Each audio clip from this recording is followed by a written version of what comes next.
Good morning दोस्तों। आज है 25 जनवरी 2025 की मास की षटतिला एकादशी। माघ मास की कृष्ण पक्ष की एकादशी व्रत कथा इस प्रकार है।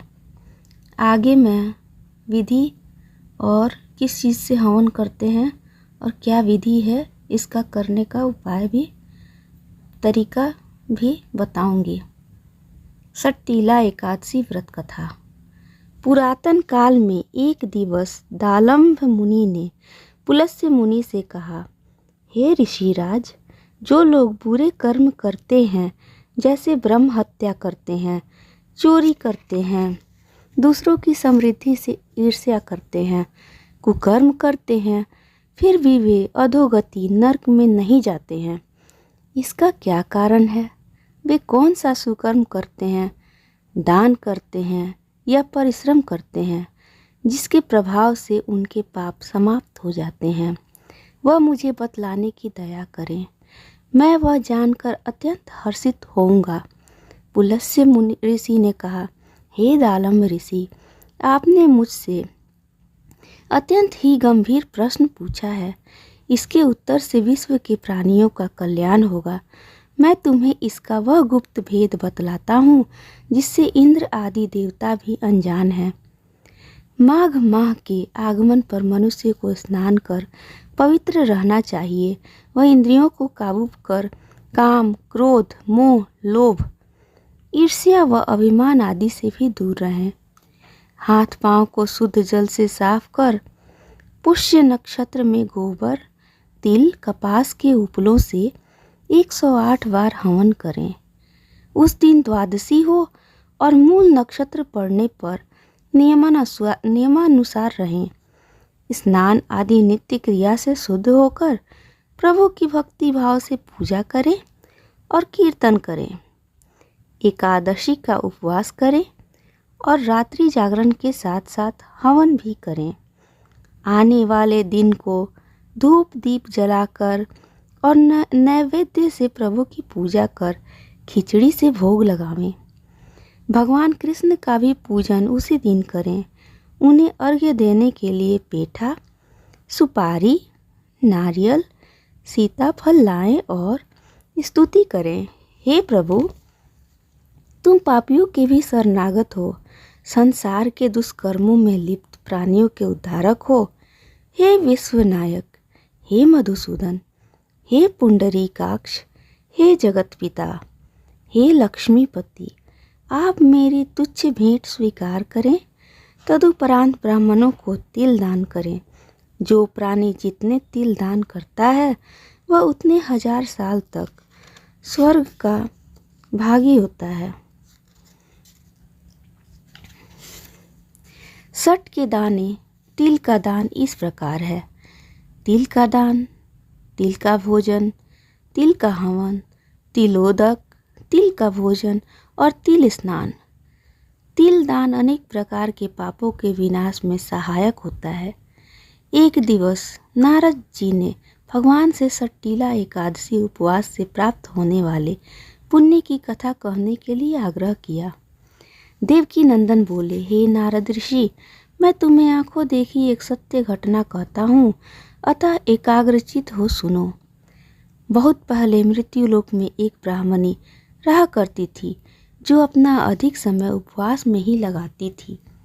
एक बार उसने लगातार 1 माह तक उपवास किया तो वह अत्यंत कमजोर हो गई। वह अत्यंत बुद्धिमान थी। दुर्बलता आने पर भी देवों का पूजन करती रही और अधिक उपवास करती रही। मन को भी स्थिर रखा।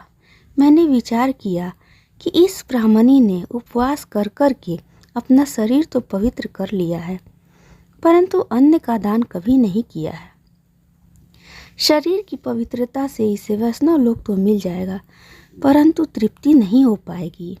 उसके उद्धार के लिए मैं उसके द्वार पर भिक्षुक के रूप में गया और उससे अन्न दान मांगा तो उसने अन्न के स्थान पर मुझे मिट्टी का पिंड दे दिया। मैं उसे ही लेकर लौट आया।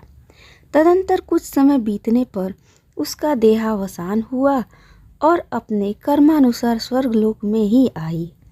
मिट्टी का पिंड दान करने के कारण उसे ऐसा निवास मिला जिसमें आम का वृक्ष था, परंतु अन्न का दान न करने से उसका गृह वस्तु विहीन था। तो वह दुखी हो मेरे पास आई और अनुनय करती हुई बोली, हे प्रभु, मैंने अनेक वर्षों तक कठिन उपवास किए हैं और मन को स्थिर कर तुम्हारा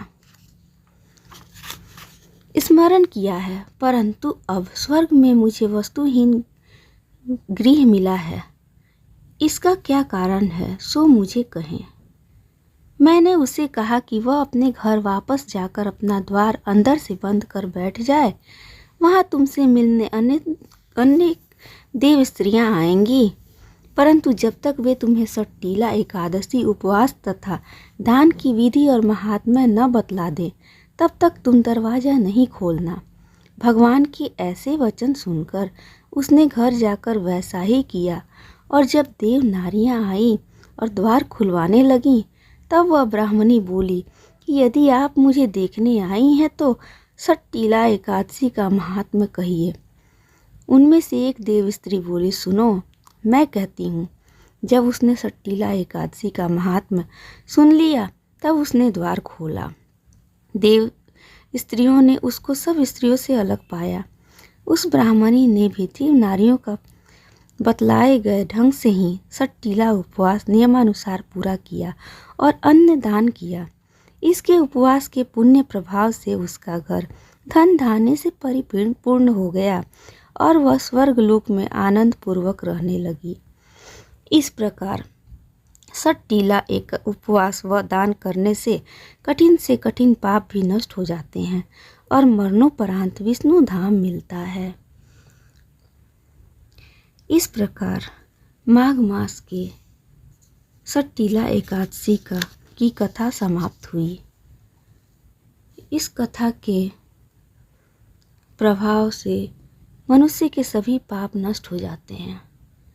अतः मेरे द्वारा कही गई यह इस एकादशी की कथा जो भक्तगण सुन रहे हैं या उसमें हुंकार कर रहे हैं, उनकी सभी मनोकामनाएं पूर्ण हो, उनके सभी पाप नष्ट हो जाएं और वो सदा सदा के लिए स्वर्ग के वासी हों। तिल का महत्व समझते हुए तिल का दान करें और तिल से ही हवन करें, तिल का भोजन बनाएं और उसी से दान और पुण्य कमाएं।